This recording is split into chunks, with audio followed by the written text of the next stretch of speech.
اکتوبر کی ٹھنڈی رات تھی۔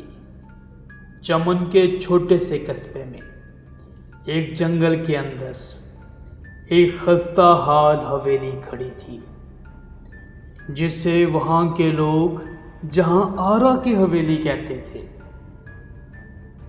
لیکن جب اس حویلی کے آس پاس سے لوگ گزرتے تھے تو خاموشی سے سرگوشی کرتے ہوئے وہاں سے گزرتے تھے۔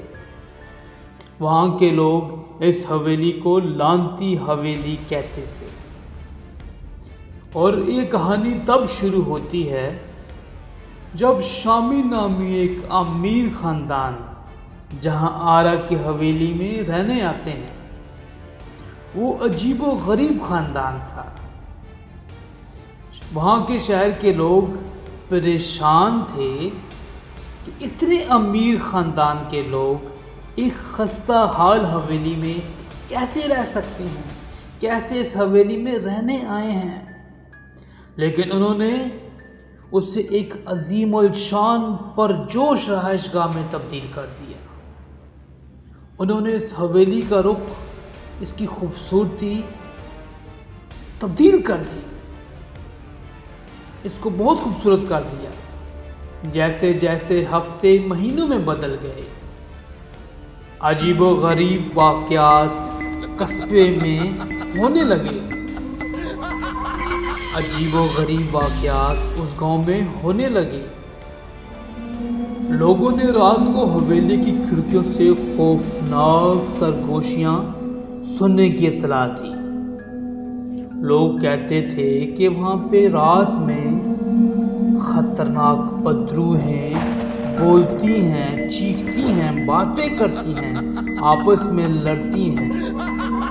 لائٹیں ٹمٹما رہی تھی، ناشتی تھی لائٹیں۔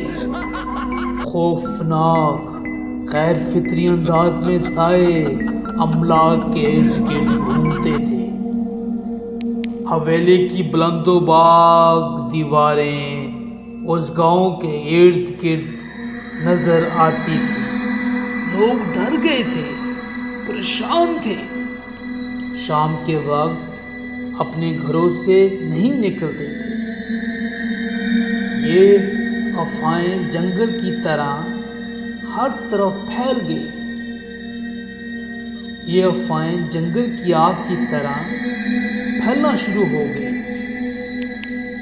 کچھ نے کہا شامی کی حویلی کے اندر جو دیواریں ہیں وہ بدرو گشتہ ہیں، جبکہ دوسروں کا خیال تھا کہ انہوں نے خود شیطان کے ساتھ معاہدہ کیا ہے۔ اس حویلی کے خوف نے علاقے کو اپنی ڈر کی لپیٹ میں لے لیا۔ لوگ ڈر چکے تھے، خوف زدہ تھے۔ لوگ رات کو سوتے نہیں تھے خوف کے مارے، کیونکہ رات کو عجیب و غریب آوازیں آتی تھیں۔ ایک دن کیا ہوتا ہے، ایک لڑکی جس کا نام اینی ہے، نوجوان لڑکی ہے، رپورٹر ہے۔ جب اس کو پتہ چلتا ہے کہ جہاں آرا کی حویلی میں بدروہیں رہتی ہیں اور لوگوں کو تنگ کرتی ہیں، تو اس نے ٹھان لی، اس نے منصوبہ بنایا کہ وہ رات کو گھر سے نکلے گی۔ چاندنی رات تھی، خوب اندھیرا تھا۔ گھنے جنگل میں وہ چل رہی تھی۔ وہ گھنے جنگل میں راستہ بناتے بناتے اس حویلی تک پہنچ گئی۔ جب وہ اس حویلی میں پہنچی تو کھڑکی کے ذریعے اینی اس حویلی کے اندر داخل ہوئی۔ ایک عجیب ماحول تھا وہاں کا۔